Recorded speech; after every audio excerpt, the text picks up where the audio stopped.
Thank you, Vice Rector Kedekesh and Dr. Magyaric. I'm honored to speak at Corvinus University today, and am grateful also for the involvement of the Hungarian Institute of International Affairs. I imagine that most of you are aware of Tuesday's election results in the United States and are probably wondering what effect it will have on American foreign policy. If you have specific questions, I'm happy to answer those later, but in short, U.S. foreign policy will not substantially change as a result of the election. We are committed to Europe and place tremendous importance on our partnership with the EU and our NATO alliance. Having been in Hungary for almost a year now, I'm still amazed by the changes that have taken place over the last 21 years. For example, we are here in what used to be Karl Marx University and is now a renowned center for the study of democracy, rule of law, and market economics. For a generation of Hungarians and others in this region, the transition has not always been easy. But even in the beacons of democracy, government isn't perfect. As Winston Churchill said, democracy is the worst form of government, except for all the other ones that have been tried. So while progress in Hungary has been uneven, and some, is that the, okay. It's the metro. Is that right? Okay. Progress, I was saying, progress in Hungary. But as I was saying, though the process has not always been easy, the opportunities that are available to you as students of Corvinus University, as young Hungarians, as a new generation of Hungarians, your opportunities are unlimited. With Hungary's upcoming European Union presidency, its continuing commitment to NATO operations in Afghanistan and the Balkans, and its leadership with the political and economic transformations of countries in the Balkans and in the Eastern Partnership, Hungary has asserted itself on the international stage. The United States welcomes and encourages this role. We cannot underestimate the historic nature of Europe's economic and security reintegration. You only have to recall what happened here 54 years ago when Soviet troops invaded to crush the 1956 uprising to realize how far the whole world has come. Hungary is now an EU member with a fully integrated economy. Hungary is a NATO member with all the responsibilities and benefits associated with the alliance. How many of your parents would have dreamed 20 years ago that Hungary would be the president of Europe in 2011? Stability in Europe allows us to focus increasingly on how we can work together to address global challenges, from Afghanistan to Iran to economic recovery to climate change. When President Obama entered office, he realized that with all the issues facing the United States, we could not do it alone. And what better partners could the United States have than our European allies? We share the same values and interests, and we are guided by the same principles. This is why the President turned to Europe to join us in addressing our common problems. In April 2009, on one of his first foreign trips, President Obama told an audience in Strasbourg, "The United States came here to listen, to learn, and to lead, because all of us have a responsibility to do our parts. America can't meet our global challenges alone, nor can Europe meet them without America." With that in mind, I'd like to look ahead to the future, and in particular, talk about the 3 summits coming up this fall: the NATO summit in Lisbon, the US-EU summit also in Lisbon, and the Organization for Security and Cooperation in Europe, the OSCE, summit in Astana, Kazakhstan.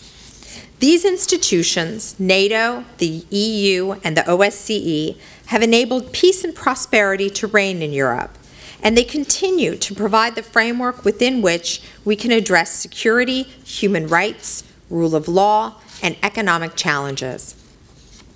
Let me start by discussing NATO. Today, NATO faces far different threats and challenges than it did during the Cold War. But it is no less an essential organization. The end of the Cold War has made the world much safer, but also much more complex. NATO has had to adapt in order to address issues such as terrorism, nuclear proliferation, cyber attacks, and even piracy. At Lisbon, NATO will continue this process of adaptation by, and I'm going to write them 1, 2, 3, etc., so you can help you take your notes. I do just need to pause and express my amazement at your bilingual and multilingual abilities. When I was meeting with the rector and the vice rector, I said, I'll speak very slowly. And he said, no, it's not necessary. These students can follow. 1, adopting a new strategic concept with a forward-leaning vision. It's very important.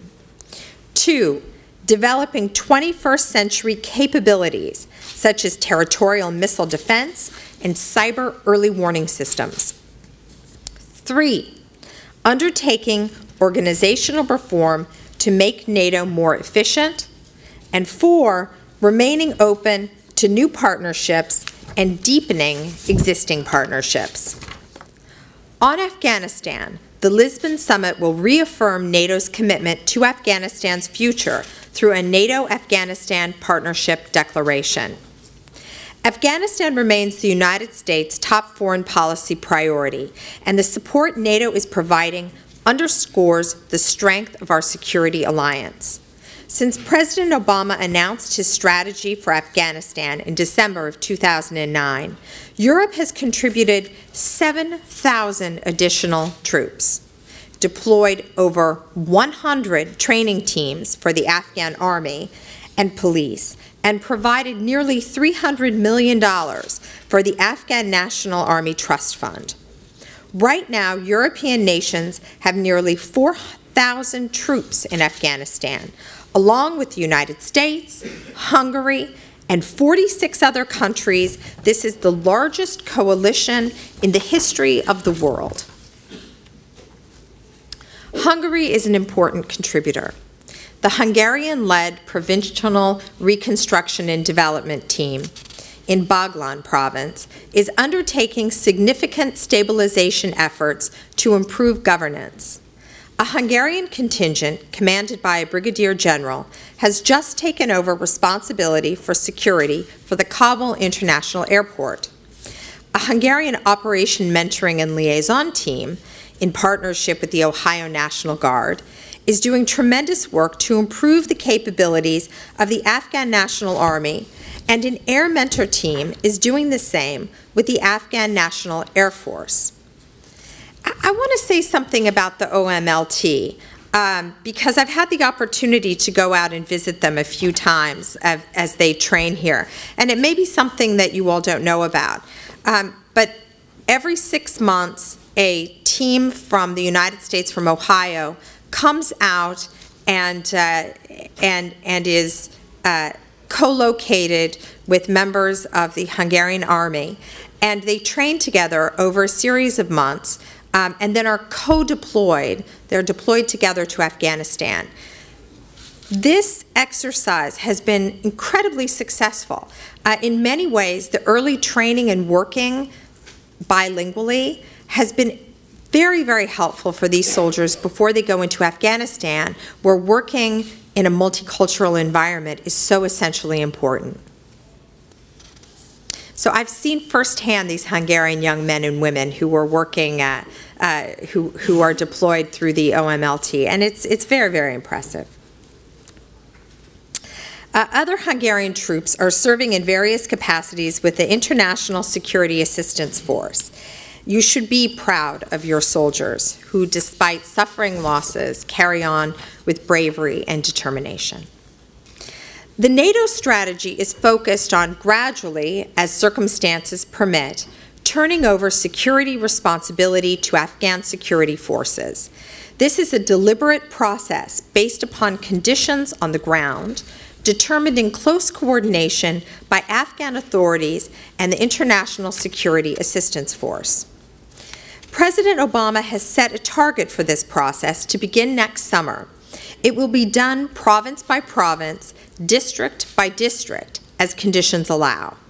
However, diplomatic efforts and development assistance must continue throughout this process and beyond. I should add here that early in President Obama's administration, resetting relations with Russia was one of his first foreign policy initiatives. I think we all remember the red reset button. Our relationship with Russia was in a different place, a difficult place, and not serving the interests of the United States or our allies. Now our goal is to cooperate with Russia in areas where we have common interests, but we will not compromise our principles, in particular our commitment to the sovereignty and territorial integrity of all the nations in Europe. I think our approach has had some success. We reached an agreement on a new arms reduction treaty, the New START Treaty. This agreement significantly reduces the number of nuclear warheads and delivery vehicles deployed by each side, with 30% fewer deployed warheads permitted than the levels agreed to in 2002. The new treaty also includes a robust verification regime. It is the most comprehensive arms reduction treaty in decades. We also concluded an agreement which allows supplies destined for Afghanistan to transit Russia, opening an important logistics route. And we have found common ground on Iran, both in support of a strong Security Council resolution and in Russia's decision not to sell S-300 missiles to Iran. We now want to take the relationship to a higher level with increased cooperation in other areas of shared interest, such as counter-narcotics, counter-terrorism, missile defense, and counter-piracy. As I mentioned, missile defense as an area for cooperation. Missile defense is an area for cooperation. I would also like to add that missile defense will be high on the agenda in Lisbon. There is wide support for our phased adaptive approach, which seeks to counter the real and current missile threat from Iran. We hope to define this program as a NATO mission in Lisbon, which would be a major, major achievement in the summit, and it is one that the governments of Central Europe will be watching closely. The U.S.-EU Summit. The U.S.-EU Summit will directly follow the NATO meetings and will be the first U.S.-EU Summit since the entry into force of the Lisbon Treaty. We fully support the process to evolve the European Union towards having more consistent, comprehensive, and effective foreign policy. And the Lisbon Treaty that Hungary supported was a major step in the process. We hope to see increased engagement by the EU in all of the most important economic and security issues on the transatlantic agenda.